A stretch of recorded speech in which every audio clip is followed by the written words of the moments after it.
بالعالمین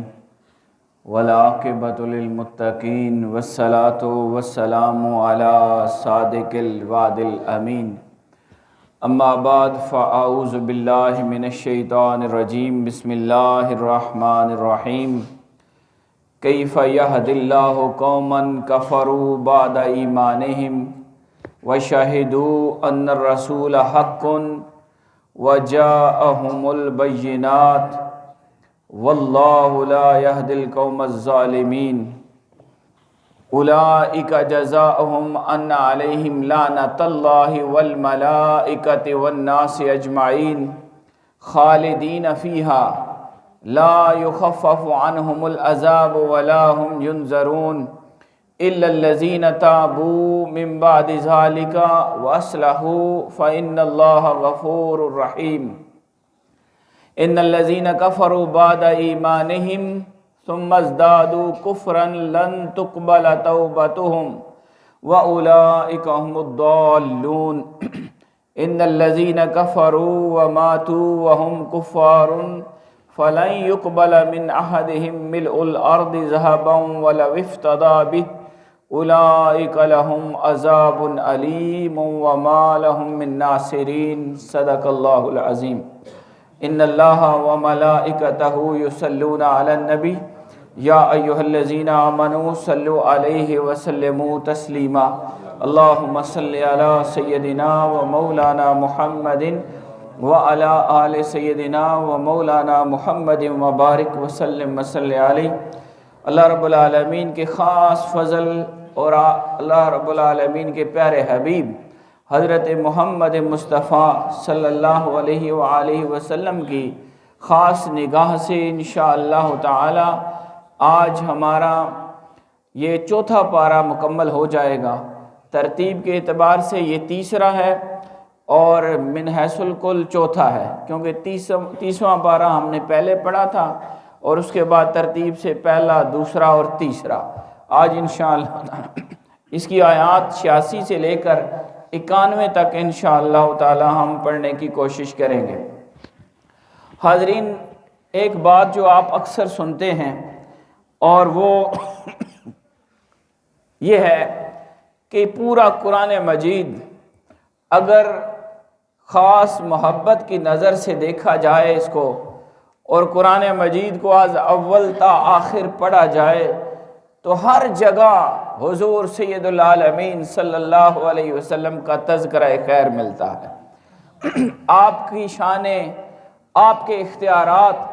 اور آپ ہی کا ذکر جگہ جگہ پورے قرآن مجید میں ہمیں اللہ رب العالمین کی طرف سے ملتا ہے۔ ایک فارسی شاعر کہتے ہیں مصحف را ورق ورق دیدم، اس مصحف کو، قرآن کو میں نے ایک ایک ورق کر کے دیکھ لیا۔ مصحف را ورق ورق دیدم ہیج صورت نہ مثل صورت اوست۔ کہتے ہیں کہ پورا قرآن میں نے دیکھا اور اس کی ساری صورتیں دیکھیں، لیکن جو اس صورت جیسی کوئی صورت مجھے نظر نہیں آتی۔ یہ ایک محبت کی بات ہے، ورنہ ان تمام صورتوں میں بھی انہی کی صورت ہمیں نظر آتی ہے اور ہر جگہ حضور کا ذکر نظر آتا ہے۔ اور ایک آج کے دور کے شاعر نے بھی اس بات کو لکھا، یا محمد محمد میں کہتا رہا، نور کے موتیوں کی لڑی بن گئی، آیتوں سے ملاتا رہا آیتیں، پھر جو دیکھا تو نعت نبی بن گئی۔ تو انہی اشعار کی مضامین کے مطابق ہم آیت نمبر 86 کا مطالعہ کرنے لگے ہیں۔ اللہ کریم ارشاد فرماتا ہے کیف یہدی اللہ قوما کفروا بعد ایمانہم، اللہ ایسی قوم کو کیسے ہدایت دے دے گا جنہوں نے ایمان لانے کے بعد کفر اختیار کر دیا، انکار کرنے لگ پڑے۔ وشہدوا، اور وہ گواہ دے اور اس امر کی گواہی دے چکے تھے، ان الرسول حق، کہ یہ رسول حق ہیں، یہ رسول معظم اس کائنات کے آخری نبی بن کر، کل نبیوں کے سردار بن کر، اللہ کے حبیب بن کر، خاتم النبیین بن کر دنیا میں آ چکے، حق وجاءہم البینات، اور ان کے ساتھ واضح نشانیاں آ چکی، کھلی نشانیاں، اور ان کے پاس واضح نشانیاں بھی آ چکی تھیں۔ واللہ لا یہدی القوم الظالمین، اللہ ایسے ظالم قوم کو کبھی ہدایت نہیں دیتا۔ آیت کا مضمون آپ نے دیکھ لیا کہ اللہ پاک فرماتا ہے ایسے شخص کو، ایسے قوم کو، ایسے لوگوں کو اللہ کبھی ہدایت نہیں دے گا۔ کیفا بمانا انکار، جہدا، یعنی اللہ کبھی ان کو ہدایت نہیں دے گا جو ایمان تو لے آئے، ایمان لانے کے بعد پھر نبی رحمت صلی اللہ علیہ وسلم کو حق جان کر شہدو، اور انہوں نے شہادت دے دی، دیکھ لیا، اپنی آنکھوں سے دیکھا، اپنے کانوں سے سنا، اور دلائل توحید و رسالت ساتھ تھے، ہر چیز ان کے سامنے تھی، لیکن ایمان بھی لائے اور ایمان رکھتے تھے، پھر بھی انکار کرنے لگ پڑے۔ اللہ ایسی قوم کو کبھی ہدایت نہیں دیتا۔ حاضرین، اس کا شان نزول اس طرح سے ہے کہ حضرت عبداللہ ابن عباس فرماتے ہیں کہ یہ جو یہودی اور عیسائی علماء تھے، یہ ہم بات بارہا پڑھ چکے یا اختتامی کلمات ہیں،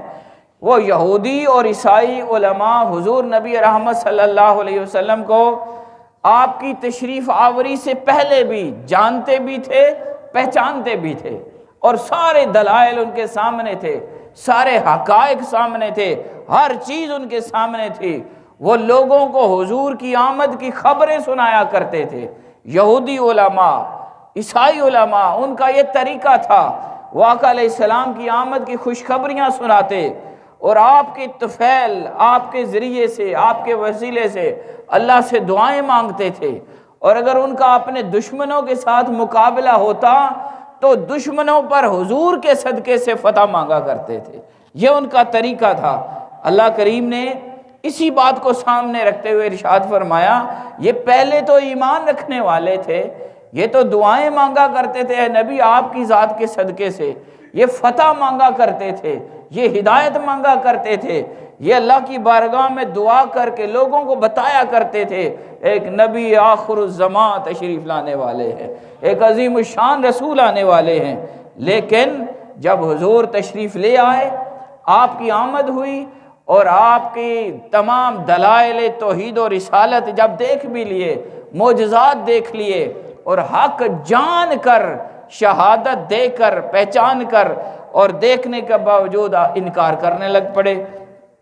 اور یہ وجہ کیا تھی؟ حسدا من عند انفسہم، یہ ہم مضمون بارہا پڑھ چکے، آگے بھی پڑھیں گے، کہ صرف وجہ یہ تھی کہ ان کی چودراہٹ ختم ہو گئی تھی، ان کی پیری ختم ہو گئی تھی، ان کی مولویت ختم ہو گئی تھی، ان کا نام ختم ہو گیا تھا حق آنے سے، حضور علیہ السلام کی تشریف آوری سے، ان کے سارے سلسلہ آمد و رفت وہ سب جاتے رہے، اور حضور سید العالمین کو جنہوں نے پہچانا، آپ کے حلقہ بگوش ہوتے گئے، ایمان لاتے گئے۔ اب وہ جو مولوی تھے، وہ جو پیر تھے، جو بڑے تھے، وڈیرے تھے، جن کے پیچھے لوگ چلتے تھے، انہوں نے حسد کی بنا پر، اب کسی شخصیت کا اگر انکار ہوتا ہے، اس سے یہ بھی ہمیں ملتا ہے کہ اگر کوئی بندہ حق پہ ہے اور دعوت حق دیتا ہے، حق کی کام کرنے والا ہے، ایمان اور شریعت کی طرف چلا جا رہا ہے، اور اس کے باوجود اگر کوئی شخص اس کا انکار کرتا ہے اور اس کو غلط کہتا ہے یا اس سے دشمنی رکھتا ہے، اس کی ایک ہی وجہ قرآن بیان کرتا ہے، صرف حسد ہے، صرف بخل ہے،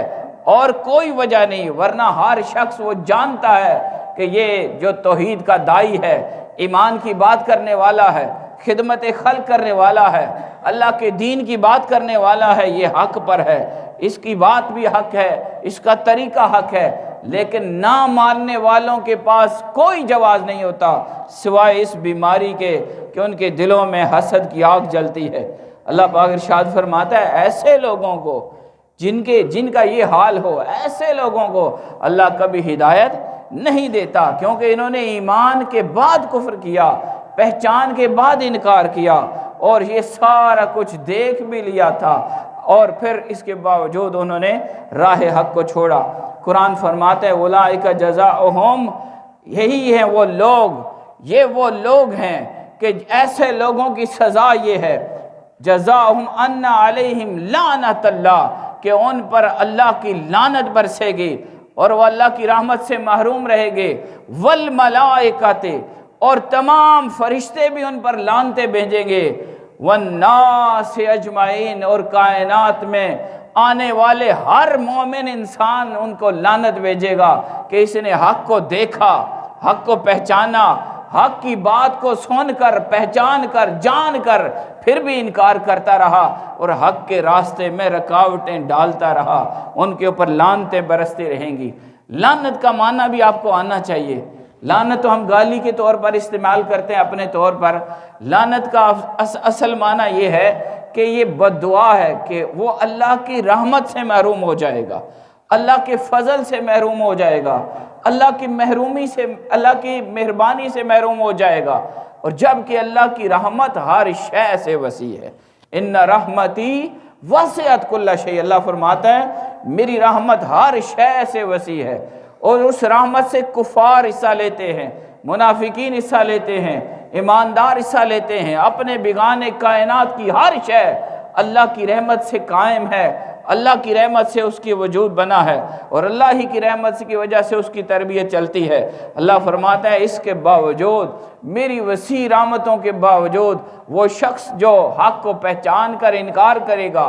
اور دعوت حق کے راستے میں رکاوٹ ڈالے گا، اس پر اللہ کی بھی لعنت، فرشتوں کی لعنت، اور کل انسانیت کی لعنت ہے۔ اب انسان یہاں پر بولا گا، والناس، انسان، یعنی جو غیر مسلم لوگ ہیں، جو بھی غیر جانبدارانہ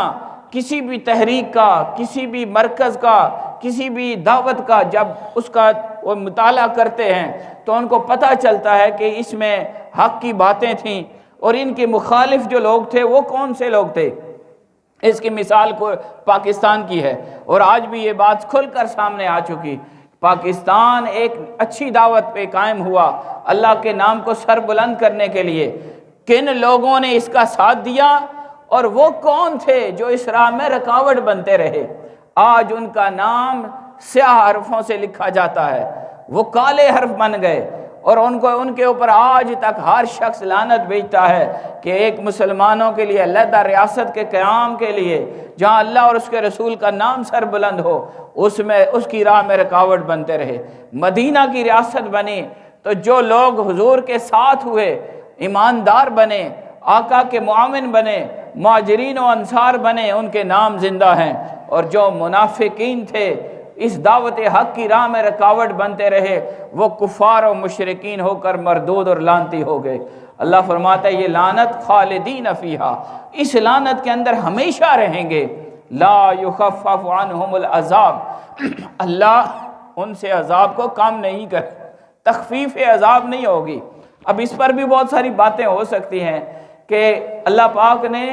مشرکین کو، بہت سارے لوگوں کو تخفیف عذاب کی کئی شکلیں رکھی ہیں، لیکن جو دعوت حق کو جانے اور پہچانے اور مانے اور پھر انکار کر دے، اس کے لیے پھر یہ سزا ہے کہ وہ لعنت کا ہمیشہ ہمیشہ ابدی لعنت کا مستحق بن جاتا ہے۔ لا یخفف عنہم العذاب، اس سے عذاب کم نہیں ہوگا اور تخفیف عذاب نہیں ہوں گے، گرفتار پھٹکار رہیں گے، ہمیشہ اسی حالت میں رہیں گے۔ وَلَا هُمْ يُنظَرُونَ، اور نہ ہی انہیں کوئی مہلت دی جائے گی، وہ عذاب میں رہیں گے تسلسل کے ساتھ، اور ان کو سزا ملتی رہے گی۔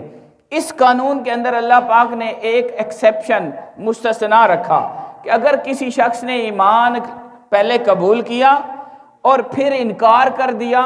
تو کیا ایسے شخص کے لیے توبہ کی کوئی صورت موجود ہے؟ یا قرآن کی یہ جو آیات آپ نے سنی ان کے مطابق وہ ہمیشہ عذاب کا مستحق ہی رہے گا؟ تو اگلی آیت اس کو بیان کرتی ہے، اِلَّا الَّذِينَ تَابُوا، مگر جو لوگ توبہ کر دیں، یعنی ایمان تو لائے، ایمان لائے، پہچانے، ایمان ہوئی، حضور کی ذات پر ایمان لے کر آئے، اللہ کی توحید پر ایمان لے کر آئے، لیکن بعد میں کفر کا راستہ ہے یعنی مرتد ہو گئے، تو ان کے لیے کیا کوئی بخشش اور معافی کا ذریعہ ہے یا ان پر لعنت برستی رہے گی؟ تو اللہ فرماتے ہیں اِلَّا الَّذِينَ تَابُوا، لیکن جو توبہ کر لیتا ہے، معافی مانگ لیتا ہے، من بعد ذالک، اس عمل کے بعد، کفر کے بعد، ارتداد کے بعد، مرتد ہونے کے بعد، ایمان لانے اور پھر کفر کی طرف جانے کے بعد پھر توبہ کر دے، وَأَصْلَحُ، اور وہ اصلاح کر لیں اپنی، یعنی اپنے قلب و روح سے پاک ہو جائیں، اپنے دل کو، اپنی نیت کو، سوچوں کو صاف کر کے اللہ اور اس کے رسول پر ایمان لے آئیں۔ فرمایا فَإِنَّ اللَّهَ غَفُورٌ رحیم، بس پھر جان لیں کہ اللہ بے شک اللہ بخشنے والا اور پھر مہربانی فرمانے والا۔ حاضرین، یہ اللہ کی رحمت ہے، یہ اس کا کرم ہے، ورنہ ایک انسان کی کیا مجال ہے کہ اللہ کے حکم کی نافرمانی کرے اور اس کے عذاب سے بچ جائے۔ یہ تو اس کے کرم اور مہربانی اور شفقت کی انتہا ہے کہ بندے اس کو مان کر انکار کرتے ہیں اور منکر ہو کر، مرتد ہو کر، اللہ کے دین کے مخالف ہو کر، دعوت حق کے مخالف ہو کر، پھر بھی جب معافی مانگے اللہ کہتا ہے چلو تمہیں معاف کیا۔ حضور کے دور میں ایک واقعہ یہ پیش آیا کہ کچھ لوگ مدینہ سے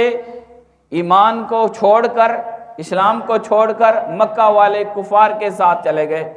ان میں سے ایک حارث بن سوید انصاری مدینہ کے رہنے والے تھے، ان کا بھی یہی طریقہ تھا، اسلام کو چھوڑا، مرتد ہو گئے، اور جب مدینہ سے مکہ چلے گئے وہاں جا کر انہیں احساس ہوا کہ یہ مجھ سے بہت بڑی غلطی ہوئی، میں نے تو ایمان کو دیکھ لیا۔ اچھا یہ خاص بات ہے حاضرین، اس کو بھی دیکھیں، یہاں پر یہ وہ غالب کے اشعار بڑے زبردست ہیں۔ وہ کہتے ہیں کہ بتوں کو دیکھ کر سب نے خدا کو پہچانا، ورنہ کوئی بندہ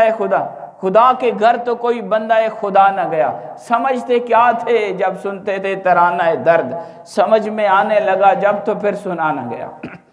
وہ کہتے ہیں کہ جب بت دیکھے نا، بتوں کو دیکھا، یہ شعر لگتا ہے غالب نے لکھا ہی ان کے لیے تھا، کہ جب مدینہ سے ایمان کی جگہ سے مرکز ایمان کو چھوڑا اور کفر کے مقام پر، جب اس وقت مکہ میں بھی سارے کافر تھے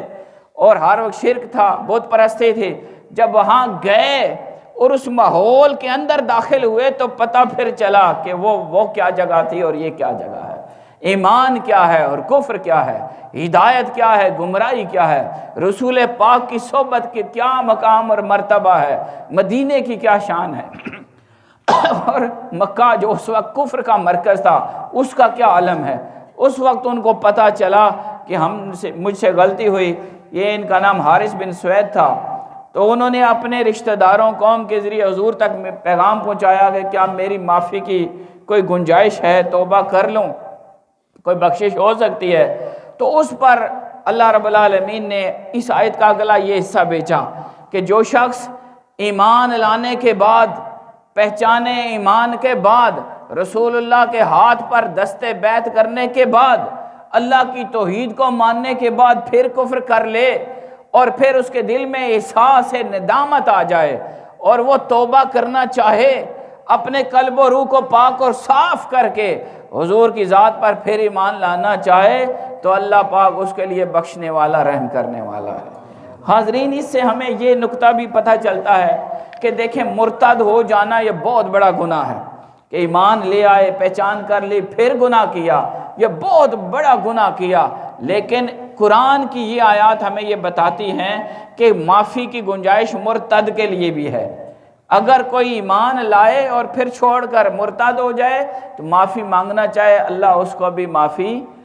عطا کر دیتا ہے۔ تو ہم تو ایسے کوئی گناہ نہیں کرتے، ہم اگر آج اللہ کی بارگاہ میں سچے دل سے گناہوں سے تائب ہو جائیں تو اللہ بڑے کرم والا ہے، بڑے فضل والا ہے۔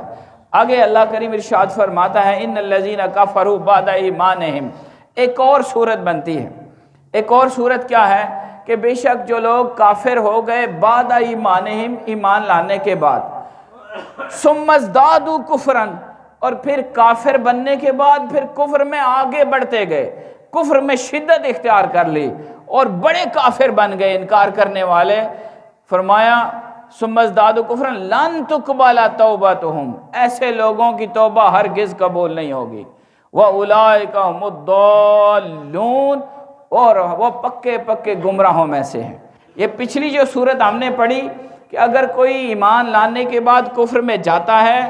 اور توبہ کرنا چاہے اللہ اس کو معافی دے دیتا ہے،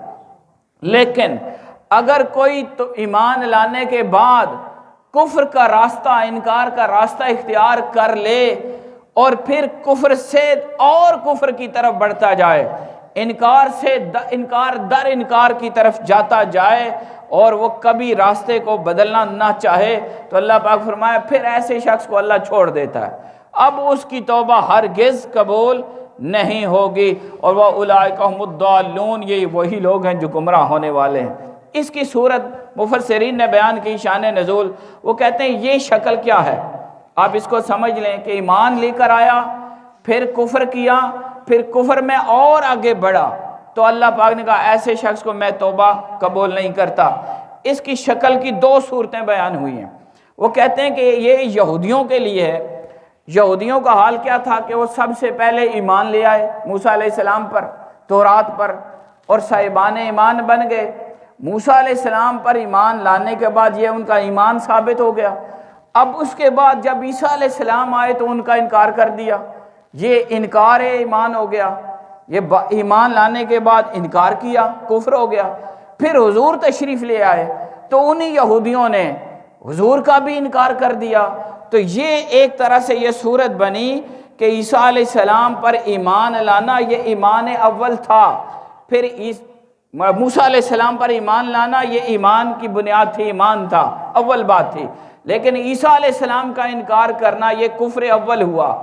اور پھر حضور کی ذات کا انکار کرنا یہ کفر ثانی، یعنی ازداد کفر ہو گیا، یہ کفر میں بڑھ چڑھ کر آگے چلا گیا۔ تو اللہ نے فرمایا ایسے شخص کو میں معافی نہیں دیتا۔ یہاں بھی نقطہ محبت لے لیں، اللہ کہتا ہے کہ خالی انکار کرے میں معافی دے دوں گا، لیکن ازداد کفر کی شکل یعنی میرے نبی کا انکار کر دے میں معافی نہیں کروں گا۔ یہ خاص بات ہے۔ حضور ازداد کفر میں حضور سید العالمین کی ذات آ رہی ہے، فرمایا اب کفر میں بڑھ گیا اور اتنا بڑا کہ سید العالمین کی ذات دیکھ لی، آپ کی پہچان کر لی، آپ کے معجزات دیکھ لیے اور ہر چیز سامنے آ گئی، لیکن پھر بھی یہ راہ حق پر نہیں آتا، اب اس کے لیے معافی کی کوئی گنجائش نہیں۔ اور ایک شان نزول مفسرین نے وہی بیان کیا جو ہم پہلے پڑھ چکے کہ یہودی لوگ جو رسول اللہ صلی اللہ علیہ وسلم کی تشریف آوری سے پہلے آپ کی آمد کی دعائیں مانگا کرتے، لوگوں کو خوشخبریاں سناتے، اور کتابوں کے اندر یعنی تورات کے اندر حضور کا ذکر پڑھ کر آپ پر ایمان لے آئے تھے کہ آخری نبی آخر الزمان آئیں گے، تو یہ ان کا ایمان ثابت ہو گیا۔ کتاب کے اندر تورات کے اندر پڑھا کہ حضور تشریف لائیں گے، یہ ایمان لے آئے، لیکن جب حضور تشریف لے آئے اس وقت بھی انکار ہوا، اور اس کے بعد عیسیٰ علیہ السلام، اس سے پہلے عیسیٰ علیہ السلام کی ذات کا انکار، تو یہ دو انکار جمع ہوئے۔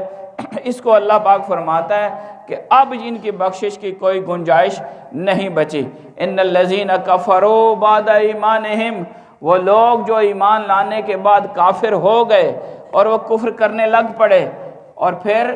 ثم ازدادوا کفرا، پھر انہوں نے اپنے کفر میں اضافہ کیا، پھر بڑھتے گئے، انکار کرتے گئے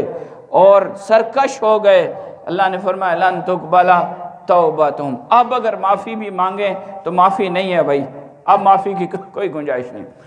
وَأُولَئِكَ هُمُ الضَّالُّونَ، یہی گمراہوں میں سے ہیں۔ آخری آیت دیکھیے، اور الحمدللہ آج ہمارا یہ تیسرا پارہ اور ترتیب میں ویسے کل 4 سپارے مکمل ہو جائیں گے۔ آخری آیت میں اللہ پاک فرماتا ہے ان الذین کفروا، یہ بھی وہی بات چل رہی ہے کہ جو بندہ انکار کرتا ہے اس کی کیا کیا شکلیں ہیں اور اللہ اس کے ساتھ کیا کرے گا۔ فرمایا ان الذین کفروا، جو بے شک جو لوگ کافر ہوئے، انکار کرتے ہیں، اور وَمَاتُوا وَهُمْ كُفَّارٌ، اور کفر پر ہی مرے، ان کو خاتمہ ایمان نصیب نہیں ہوا، فَلَن يُقْبَلَ مِنْ أَحَدِهِمْ مِلْءُ الْأَرْضِ ذَهَبًا، اللہ پاک فرماتا ہے پوری زمین کے برابر بھی اگر وہ اب سونا اللہ کی بارگاہ میں صدقہ کرتے، وَلَوْ افْتَدَىٰ بِهِ، سارا فدیہ کر دیتے، مِلْءُ الْأَرْضِ، زمین کے برابر اتنا بڑا سونا وہ اگر اللہ کی بارگاہ میں صدقہ کرتے تو پھر بھی ان کی معافی کی فَلَن يُقْبَلَ مِنْ أَحَدٍ، کسی سے بھی قبول نہیں کیا جائے گا۔ أُولَٰئِكَ لَهُمْ عَذَابٌ عَلِيمٌ، ان کے لیے عذاب علیم ہے، دردناک عذاب، یہ وہ لوگ ہیں جن کے لیے دردناک عذاب ہے۔ وَمَا لَهُم مِّن نَاصِرِينَ، اور ایسے لوگوں کے لیے کوئی مدد کرنے والا مدد نہیں کرے گا، کوئی مددگار نہیں ہے۔ حاضرین، یہ خاص الخاص بات ہے، اس کو سمجھ لیں کہ انسان ساری زندگی بھی اگر اعمال خیر کرتا رہے، نیکیاں کرتا رہے اور ذکر کرتا رہے، تبلیغ کرتا رہے، صدقے کرتا رہے، روزے رکھتا رہے، قرآن پڑھتا رہے، سارے کام نیکی کے زندگی بھر چلتے رہیں، لیکن آخری وقت اگر اس کو ایمان پر خاتمہ نصیب نہیں ہوا، وہ تباہ و برباد ہو گیا۔ اس کے لیے یہ قرآن مجید کی آیت ہے کہ جو انکار کرے گا اور مرے گا کفر پر، یعنی خاتمہ بالایمان جس کا نصیب نہیں ہوا، اس کے لیے ہمیشہ ہمیشہ کے لیے عذاب علیم ہے اور کوئی مدد کی صورت نہیں۔ لیکن اس کی ایک شکل، یہ حدیث کا ترجمہ تفاسیر میں حدیث کے مفہوم لکھے گئے ہیں کہ اگر کوئی شخص زندگی بھر گناہ کرتا رہا لیکن آخری وقت اللہ کا فضل ہوا، کسی کی دعا لگی، ماں باپ کی، کسی نیک بندے کی، اور اس کو آخری وقت مرتے وقت کلمہ نصیب ہو گیا اور خاتمہ بالایمان ہو گیا، تو اس کی اللہ کریم جنت الفردوس عطا کرے گا اور اس کے لیے بخشش و مغفرت ہوگی۔ حاضرین، ایک بزرگ تھے حضرت یوسف بن اسبات، وہ کہتے ہیں میں حضرت سفیان ثوری کے پاس گیا، بہت بڑے بزرگ ہستی ہیں، قرون اولیٰ کے بڑے بزرگوں میں سے ہیں، ان سے ملنے گیا تو ان کے پاس جب میں بیٹھا تو میں نے دیکھا کہ ساری رات ان کے پاس بیٹھے بیٹھے روتے ہوئے گزر گئے، بار بار آنکھوں سے آنسو آتے اور وہ روتے، بار بار رو پڑتے، بار بار رو پڑتے، پوری رات رونے میں گزر گئی۔ تو میں نے ان سے پوچھا حضرت کیا وجہ ہے کہ آپ اس قدر آپ کے اوپر گریا ہے، رونا ہے، آپ کو کیا گناہ، کیا مسائل ہیں، کیا گناہوں کی وجہ سے، گناہوں کے خوف کی وجہ سے روتے ہیں؟ تو اس وقت انہوں نے کہا نہیں نہیں نہیں نہیں، اے میرے بیٹے یوسف، یہ بات نہیں ہے، گناہ تو اللہ کی رحمت کے مقابلے میں کچھ بھی نہیں ہے۔ اللہ فإن اللہ یغفر الذنوب جمیعا، اللہ سارے کے سارے گناہوں کو معاف کرنے والا ہے، اور اللہ چاہے تو کوئی سچی توبہ کرے تو اس کے جتنے زندگی بھر کے گناہ ہیں ان کو نیکیوں میں بدل سکتا ہے۔ بس میں اس بات پر رو رہا ہوں، گناہ تو اس کی بارگاہ میں ایک تنکے سے بھی کم ہے، میں ڈرتا ہوں کہیں میرا خاتمہ ایمان پر نہ ہو جائے، میں رہ نہ جاؤں، خاتمہ ایمان میرا ضائع نہ ہو جائے۔ ایمان پر مرنے کے لیے میں اللہ کی بارگاہ میں روتا ہوں کہ مولا کریم میرے اعمال خیر اپنی بارگاہ میں قبول فرمانا اور میرا خاتمہ بالایمان کرنا۔ حاضرین، یہ ان بابوں کا طریقہ ہے جنہوں نے زندگی ساری اللہ کی بارگاہ میں توبہ کی اور معافی مانگی اور ہر وقت اللہ کی بارگاہ میں اپنے اعمال کو کم تر سمجھا اور کبھی تکبر، بڑائی، اپنی نیکی کو اپنی بخشش کا ذریعہ نہ جانا۔ تو یہ ان کا حال ہے، اور ہم تو کچھ کرتے ہی نہیں، اور اگر تھوڑا سا کرتے ہیں تو وہ بھی دکھاوا ہی ہوتا ہے، جس کو شرک اصغر کہا گیا۔ اللہ کی بارگاہ میں دعائیں مولا کریم ہم سب کو ایمان عطا فرما اور ہم سب کو خاتمہ بالایمان عطا فرما۔ وما علینا الا البلاغ المبین۔ انشاءاللہ نماز جمعہ کے بعد لنگر یہاں تک